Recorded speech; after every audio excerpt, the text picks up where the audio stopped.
Hello, and welcome back to the Simplifiers podcast, where we take topics in work and in life and simplify them. Let's focus a little bit on the work side of things today. And let's face it, for some of us, our career has gone 80 billion ways, but where we thought it would go. And what I want to talk about today can be a sensitive and tender subject for a lot of our listeners out there. So that's why we're going to dive into it, simplify it down. We're going to talk about how to heal your career wounds, the path, the things that have happened along the way in your professional life that maybe were curveballs that you weren't expecting. My special guest today, her name is Mandy Tang, and she is the author of Heal Your Career Wounds, Navigating the Trauma of Today's Workplace. She's a career coach and holistic healer, and she also helps clients from big tech, startups, and the nonprofit sector bring more creativity and joy into their work lives. Her training includes an MBA in finance from Columbia, but also you probably have seen her on TikTok. Her account is Career Coach Mandy with over 160,000 followers. So I'd like to welcome to the Simplifiers podcast, Mandy Tang. Hey, Mandy, how's it going? Hey, good. Thanks for having me. So thrilled you're here. And I think it's really, really important to simplify the hard topics, not just talk about the easy stuff, right? Yeah, of course. I mean, and you wrote a whole book on this. So let's start there. Let's maybe simplify what you describe and define as a career wound. And how is it different from just everyday job stress in your mind? Yeah. So I think that it's normal to have stress in your job. Like everybody, there's no such thing as a perfect job. But what I would define as a career wound would be something more like a repetitive stress injury, right? So this is where you are having a repeated kind of emotional injury over and over. And for reasons due to the environment or the fact that there are patterns that are being, that are coming up, unbeknownst to you, right? We aren't able to take action. We aren't able to remedy it. And this is usually also the result of centering someone else's needs over your own. Yeah. So whether it's your boss's needs or whether it's the organization's needs as a whole, right? It's that act of putting something first over yourself over and over again that usually leads to what I call a career wound. Gosh, I have worked in places where the mentality, the what's being said in the well of the words we use are things like always on, whatever it takes, solve for yes. And those three things are insidious because that is literally what you are describing, putting everything else aside in your life to just hit revenue targets, whatever it takes, right? Yeah, I think, I've worked in places too where the mantra was, we don't take no for an answer, and that's as a point of pride. Like, oh, we will figure it out. We will do whatever it takes.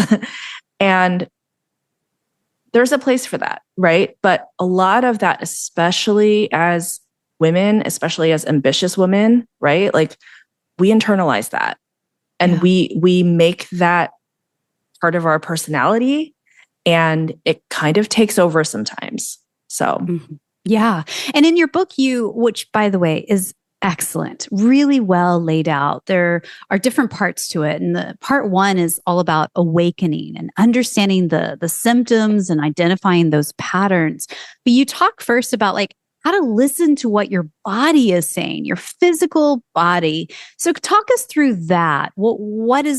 How would we do that? And is it a scream or is it a shout or is it a whisper? Yeah. I love that. So when people are going through a really tough time at work, I would say the number one thing that they're experiencing is a sense of disorientation. They are so in it. They have tunnel vision. They're so committed. They're overzealous. They're they are over delivering. They're not, nourishing themselves or their sense of well-being, right? And what happens is because they're so disoriented, they don't know which way is up. And a thing that happens a lot is people will gaslight themselves into being like, it's really not that bad. I just have to get through this next quarter. Like, I'm gonna be fine. Like, stop being a crybaby, stop being so dramatic, right? And the reason that I started talking to clients about symptoms, right? What symptoms are you experiencing? How are you sleeping? How are how's your exercise? Because these are factual. These are observable. These are things that they can't dispute.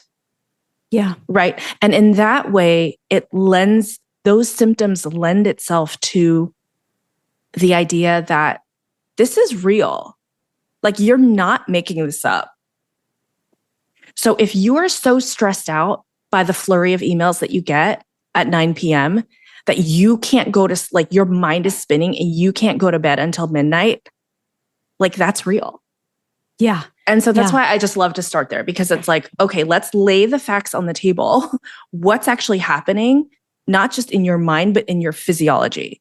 Yeah. And I think that, the symptoms could be digestive issues, could be hair loss, could be insomnia, could be totally whirling mind. And like, I think that having lived through this experience myself at a workplace that was wild, while you're in it, while you're inside the petri dish, you just go, well, this is how all businesses run, right? Like, this is just normal behavior. And then once you get out of the petri dish and you talk to other alumni and you go, what was that? That was crazy. Did you experience it? And they're like, yeah, I thought it was just me. I thought I just was not like cut out for this intensity of work. And they're like, no, this was crazy. And then that's also that validation of like, no, this is not just in my head. Like, this is literally wild, right? Yeah. And I just think it's really hard to see it. And I mean, like, that it's bad because you're miserable and you're stressed out, but at the same time, your behavior doesn't change, right? Yeah. You still go in and you still do the same things over and over again. And that's kind of part of the wound, right? That's part of the unhingedness of this, is the fact that you on some level know that it's crazy, it's not good for you, but it's almost like, I can't help it. Yeah. I mean, I don't want to sound over dramatic here, but like when you just said wound, it made me think of like, front lines in a war situation and you've got a big gaping wound on you. You just keep going, right? Because you're just trying to survive to get to the next thing, So you just sort of patch it up and like immediately made me think about like Sour Patch Kids. Like, there are many days where I would just be like, I just need some sugar to get myself through the afternoon. And like, I'm just going to patch it up with some Sour Patch Kids. And then, that's how we do it here. Right. And so talking about from symptoms to patterns, like you name the patterns to be like perfectionism, burnout, imposter syndrome. Oh, I can't hack it here. Apathy or comparison. Which ones show up most often, especially for high achievers in a scenario like this?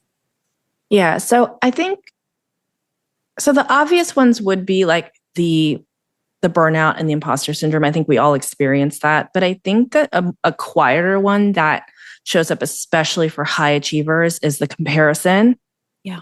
And something I hear all the time is, I feel really behind. I'm never going to catch up. I don't think I can't hack it. And then the kind of sister philosophy to that is the sunk cost. Right? Like, I can't make a change because I've already spent so much social capital, emotional capital, paying my dues to get where I am. So I can't start over. And I think one of the reasons why comparison is so nefarious, honestly, is because in the corporate world, we are pressured to have such a definitive answer for everything. Like, this is a data-backed research-backed approach. And all of our decisions have to be pressure tested and perfect, right? Yeah. And I think that requirement for definitiveness bleeds over into our personal relationship with our careers, where we're like, if I can't know with 100% certainty that I'm going to be successful, then I'm not going to do it. Yeah. And there's no way I'm going to make it, because look how far this person that I went to school with, look how far they are. And we graduated the same year. So what's wrong with me? Right. So it's a lot of this internalized comparison, which leads to a sort of defeatist, like, I can't change, I can't try, I'm never going to get there. And it also doesn't help that every time you log into LinkedIn, it's like I'm so thrilled to announce my latest and it's everybody's greatest hits.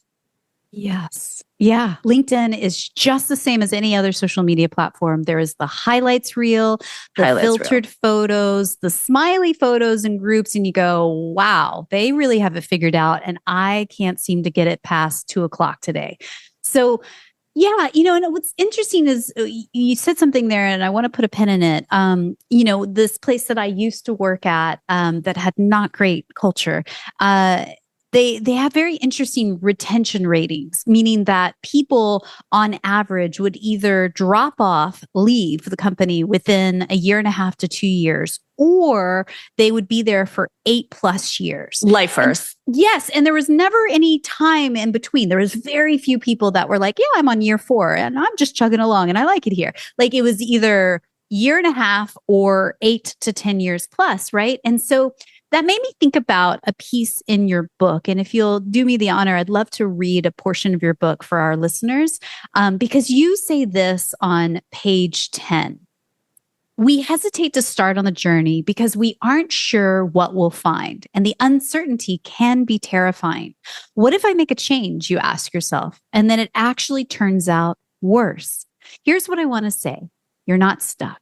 You may feel like every day is the same. Nothing will ever change. You have no options.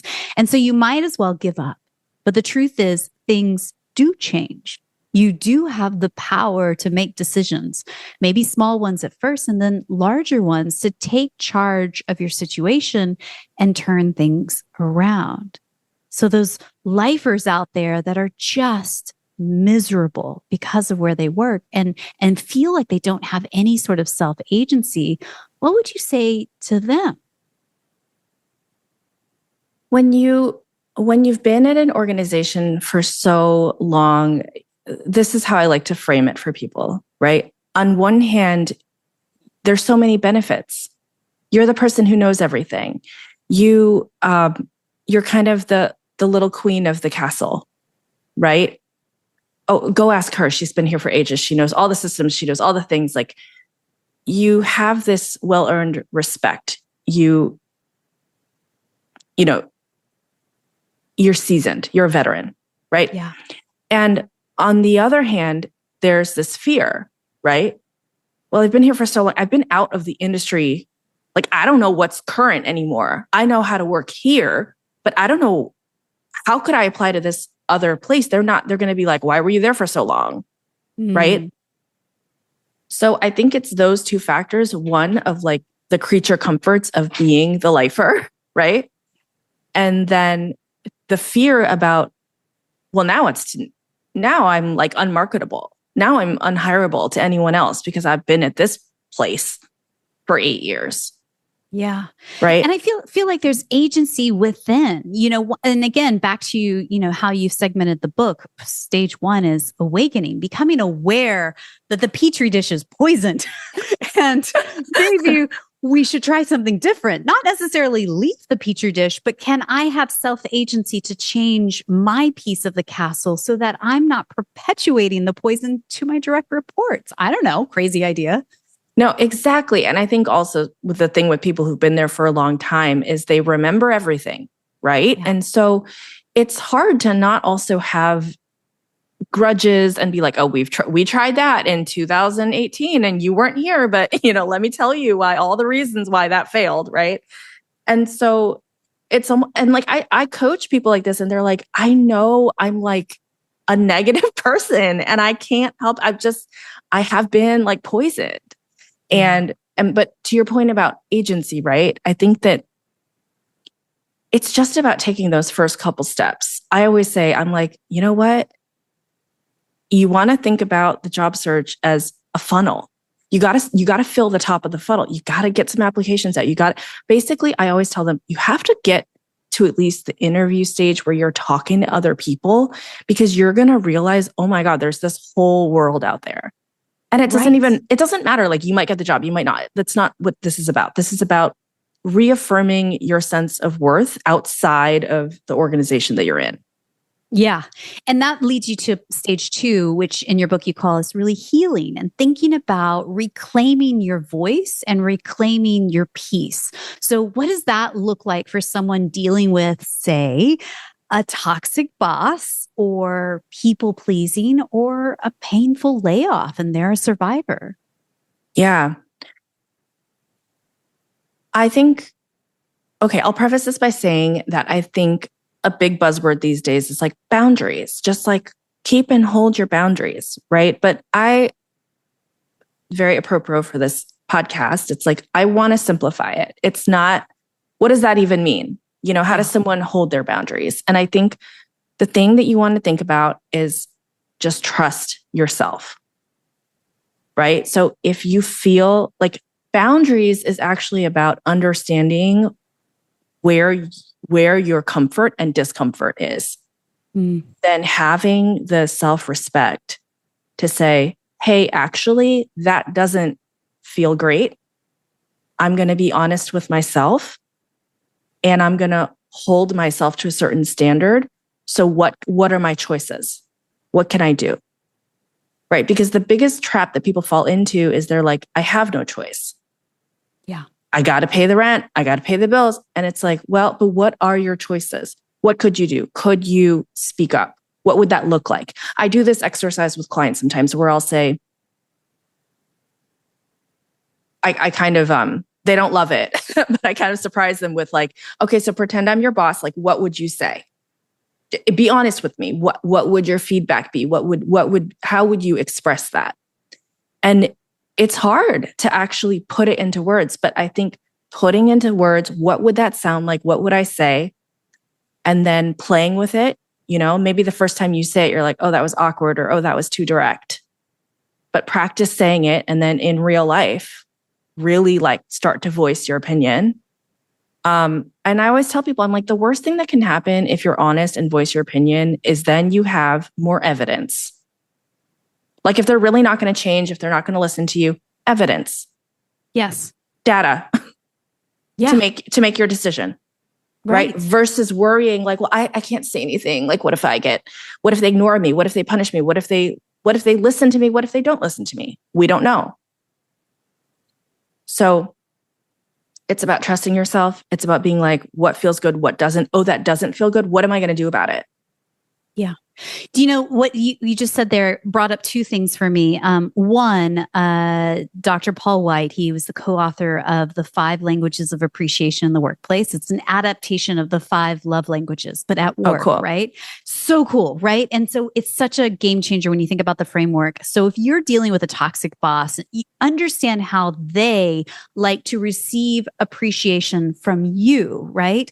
And by the way, everyone, I'll put all of these links and everything that we talk about on this episode in the show notes. So you can find it over at thesimplifiers.com.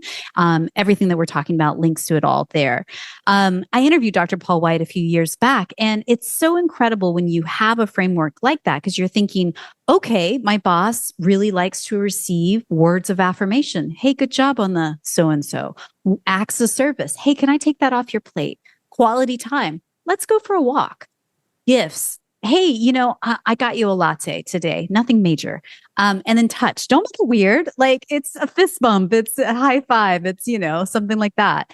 And when you understand how the other person likes to receive appreciation, you can then model that for them. And say, hey, I heard this podcast. They were talking about the 5 languages of appreciation.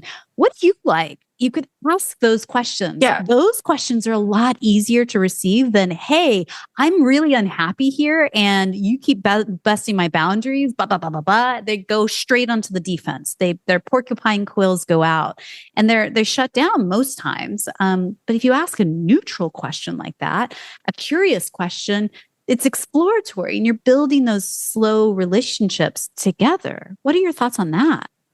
Yeah, I really like that. I think something that I say in the book is kind of piggybacking on that idea of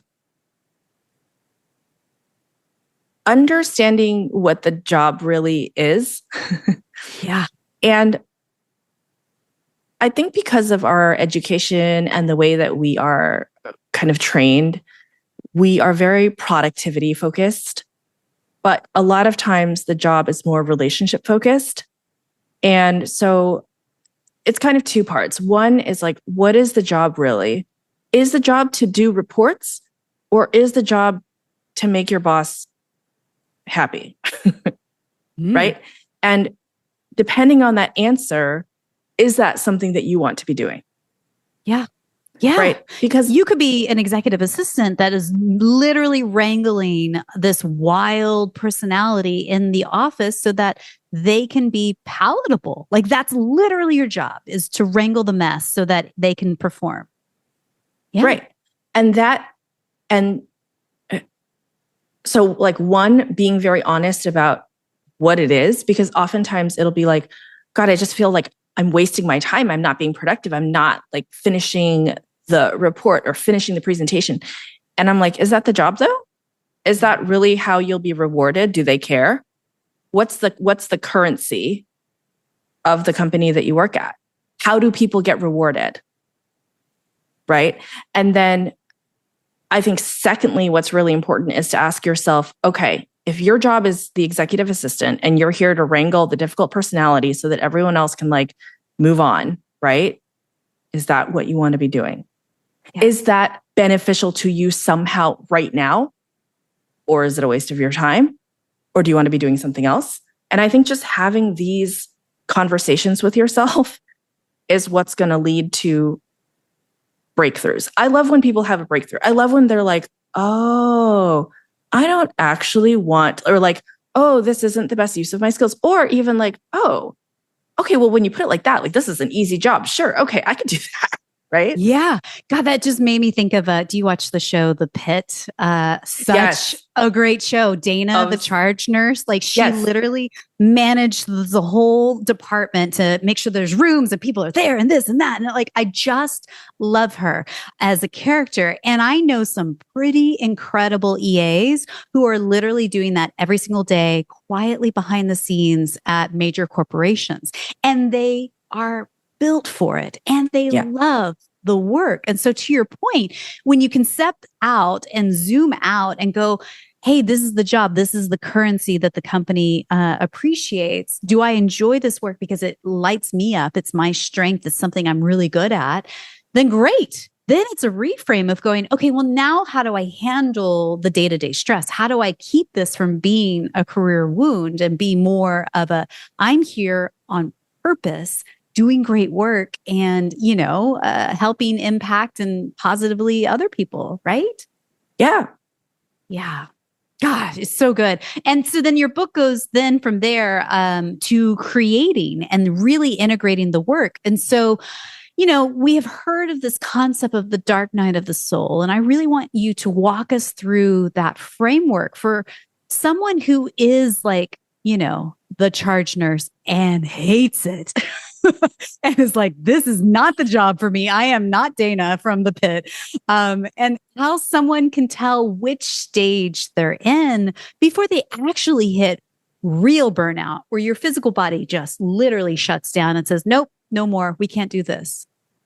Yeah, of course. So the dark night of the soul, I mean, it's something that we say casually to each other, right? Like, oh man, I'm going through it. I'm in my dark night of the soul. And it's a concept that was popularized by Carl Jung, the psychologist, right? But what I really wanted to do here was to give language to where someone might be. Because when you are going through a difficult situation at work, it can feel endless. It can feel like there's no point of this, that it'll be the Groundhog Day, same thing over and over. And I think it's important for your healing to understand, where am I in this dark night of the soul process?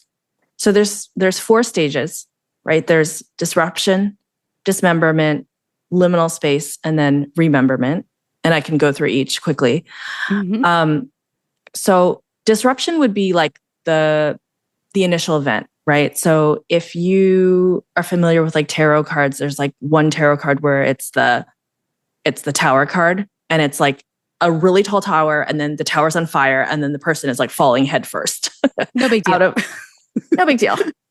But this is the event, right? So this is like the unexpected layoff, blindsided, right? This is like the one day you just, even unbeknownst to yourself, you just rage quit because you're like, I literally cannot take it anymore. Right. So this is the event that would happen where there's really no turning back. It's kind of stage 1. So stage 2 and stage 4 kind of go together, right? So stage 2 is dismemberment. So you're coming apart, right? And rememberment is you're coming back together. So in dismemberment, this is like the spiritual equivalent of, the pieces of yourself coming apart. And if you think about the coming apart process, the reason that happens is that so there is space for the things that no longer serve you to fall away. And of course, like in this process, it's very painful because it's essentially an ego death, right? This is the, I've lost my identity. I've lost my income. I've lost my job. I've lost my sense of purpose. I've lost my place. Everything is lost, right? The next step after you're kind of coming apart is liminal space. And I think it's really important to name this, because this is the place where it's sort of the void, where there is not a direction, where you are literally in between states and you're 1 foot here, 1 foot there, right? So this might be if you really hate your job, but you haven't left yet. And you're like, I'm still here. I don't know what's happening, right? Or let's say you're like a high-powered working mom, but then you take time off to spend time home with the kids. And all of a sudden you're like, wait, who am I? Am I a mom? Am I a CEO? Like, what's going on? Right? So a foot in each place, not complete yet. And then the final stage is rememberment. And this is the integration, right? So this is the Shavasana at the end of the yoga. This is the coming back together with intention. And that is the process of a series of pretty boring steps, right? This is like, okay, let me focus on my sleep. Let me focus on my healthy eating. Let me focus on just myself and coming back to myself. Setting those boundaries, saying no to people, sitting with conflict, being okay with that.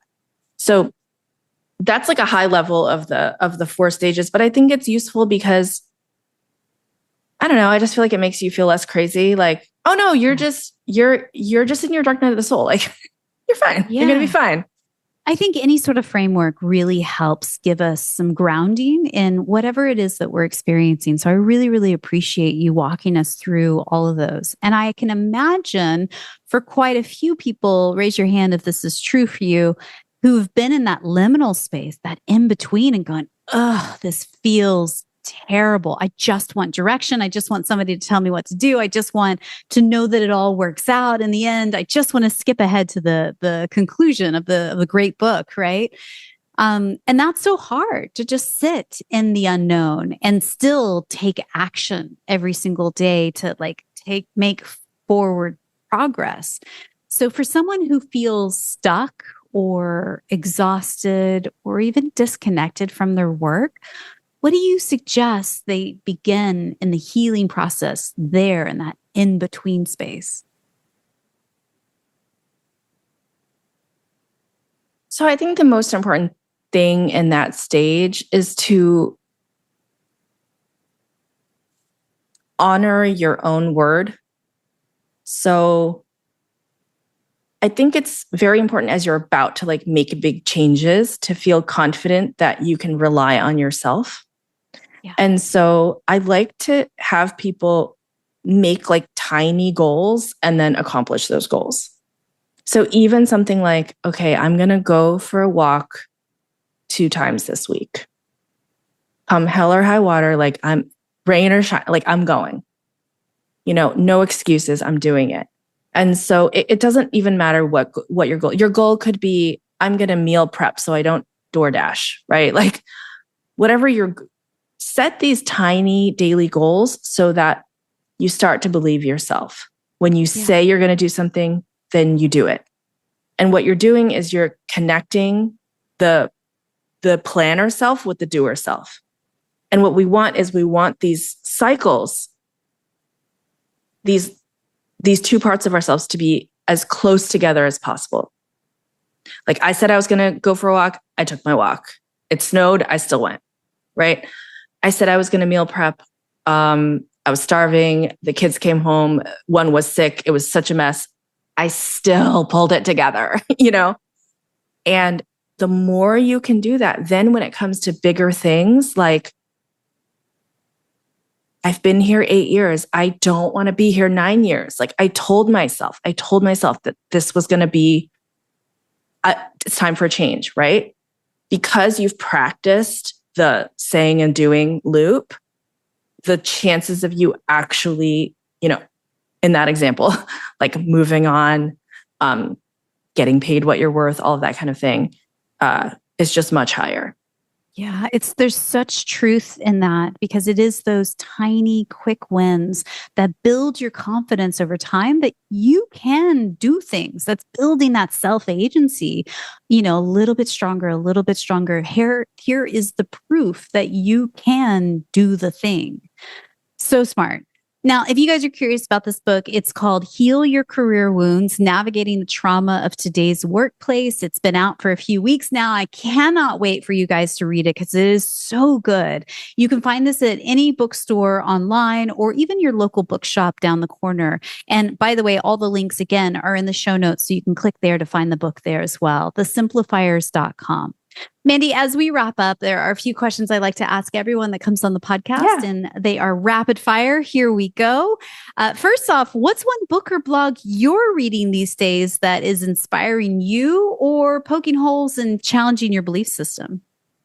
Okay, so the book I just finished, it's Andre Agassi's Open. This is his autobiography. It came out literally like 20 years ago, but it is, I read it in like 3 days. It was the best book on relationship with self and competition and passion that I've ever read. Like the way he describes your relationship with, in this case, he's like world-class tennis player, won 4 Grand Slams, right? But the way that he describes his relationship with tennis, it honestly like blew my brain open. And because he basically said, like, even though he's like one of the best players in the world, right? He goes on, he says, I hate tennis. And so it's just this like hilarious, profound, amazing. I finished that book and I was like, I wish I could read it again. It was so good. That is so good. I haven't actually read that book. We'll link that in the show notes for you guys, thesimplifiers.com. You can check it out there. So I'm curious, do you know somebody in your network, somebody that you know personally that just is up to brilliant things we could shine a spotlight on, and who knows, maybe one day we'll have them on the podcast? Who would that be for you? Yes. Okay. So this would be my friend Sophia's son. So she runs, she's on Instagram, TikTok, YouTube. She runs something called Product Playbook, and she's Chinese American, and she really helps break down big tech, especially for people early career. And what I love about her content is that it is just so genuinely like open-heartedly helpful. She talks about like how to interview, how to show up, how to negotiate, like, and she shares job openings. Like she's just such a helpful person that I would love you guys to go check that out. It sounds like right up our alley. So we'll link her in the show notes for you guys if you're curious about the work that Sophia does in the world as well.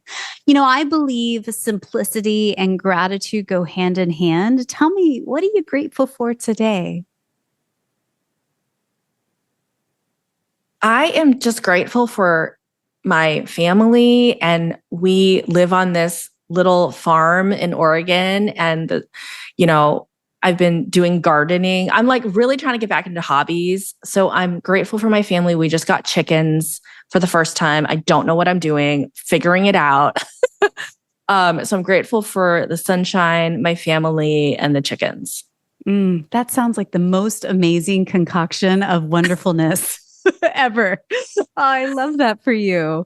So again, if you're wanting to connect with Mandy, all of her social media links are in the show notes. You can go over to there right now, connect with her on TikTok or Instagram, even LinkedIn. Send her a DM and said, "Hey, I heard this podcast. I'm so grateful I stumbled upon that." She would love to hear from you, I'm sure.